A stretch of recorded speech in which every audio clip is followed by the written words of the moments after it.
Hello student, most welcome. तो चलिए लिखेंगे 27 मार्च 2026 के जागरण संपादकीय नज़रिया का डिक्टेशन। डिक्टेशन लिखने से पहले इसमें आने वाले कुछ हार्ड वर्ड और वाक्यांश की आउटलाइनों पर एक नज़र डालते हैं। यदि आपको इसका पीडीएफ चाहिए तो आप हमारे Telegram channel shorthand with Vivek से इसका पीडीएफ भी डाउनलोड कर सकते हैं। टेलीग्राम चैनल तक पहुंचने के लिए इस वीडियो के डिस्क्रिप्शन में लिंक दिया है, या आप टेलीग्राम पर सर्च करेंगे short hand with Vivek without space तो आपको आसानी से मिल जाएगा। लिखेंगे इसका डिक्टेशन की स्पीड जो रहेगी वो 80 शब्द पर मिनट रहेगी।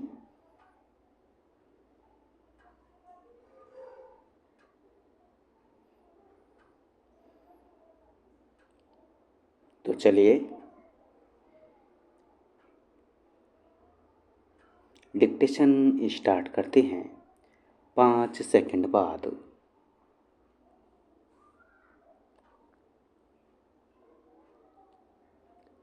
इस पर आश्चर्य नहीं कि पश्चिम एशिया संकट पर बुलाई गई सर्वदलीय बैठक के बाद भी विपक्ष और विशेष रूप से कांग्रेस को यही दिख रहा है कि अमेरिका, इजरायल एवं ईरान के बीच छिड़े युद्ध पर भारत सरकार की कूटनीति विफल है।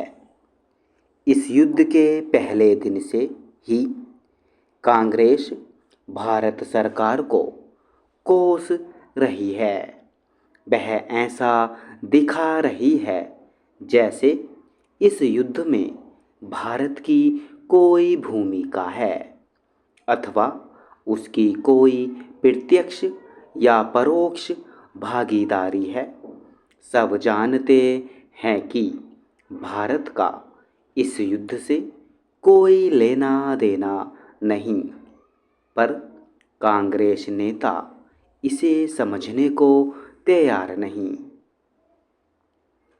इससे भी बड़ी समस्या यह है कि वे यह चाह रहे हैं कि पश्चिम एशिया संकट के मामले में भारत सरकार को उनके कहे के अनुसार ही चलना चाहिए, पर उनके पास इसका कोई जवाब नहीं कि इस युद्ध के कारण जो ऊर्जा संकट पैदा हुआ है उसका समाधान कैसे किया जाना चाहिए।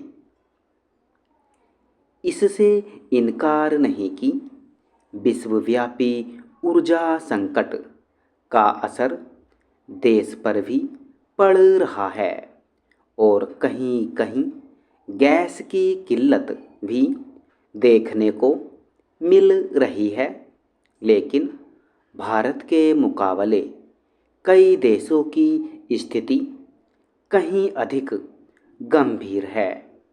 कांग्रेस इसे समझने के बजाय यह माहौल बना रही है कि प्रधानमंत्री की किसी गलती से देश में गैस की भारी किल्लत पैदा हो गई है और सरकार हाथ पर हाथ धरे बैठी है। यह केवल घोर नकारात्मकता ही नहीं, किसी भी मसले और यहाँ तक कि विदेश नीति पर भी एकजुटता का परिचय न देने की जिद ही है। लगता है कि कांग्रेस के शब्दकोश में रचनात्मक सहयोग जैसा कोई शब्द ही नहीं, और वह यह भी भूल चुकी है कि विपक्ष का काम सकारात्मक सुझाव देना भी होता है। कांग्रेस यह देखने को तैयार नहीं कि भारत सरकार ऊर्जा संकट को गहराने न देने के लिए भरसक प्रयत्न कर रही है और अब कहीं अधिक देशों से तेल और गैस खरीद के सौदे कर रही है। इसके बाद भी कांग्रेस को चैन नहीं। वह यह देखने से इनकार कर रही है कि ईरान की ओर से होर्मुज समुद्री मार्ग बंद कर देने के बावजूद भारत के तेल एवं गैस टैंकर वहां से निकल पा रहे हैं। यह सही है कि होर्मुज से उनकी निकासी सुगम नहीं, लेकिन क्या यह भारतीय कूटनीति की जीत नहीं कि ईरान भारत को मित्र देश कहकर उसके जहाज़ों को निकलने दे रहा है।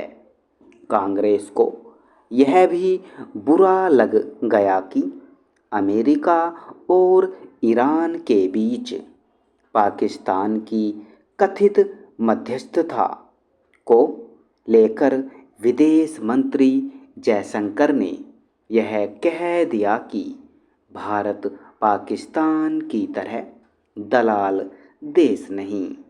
वास्तव में कांग्रेस को केवल विरोध के लिए विरोध करने की आदत ही नहीं लग गई है, वह सरकार की आलोचना निंदा के लिए एक क्षण की देरी भी गवारा नहीं करती।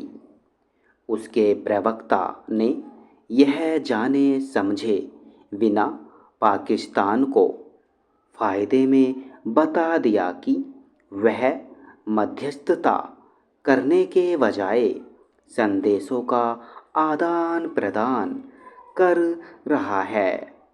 स्टॉप।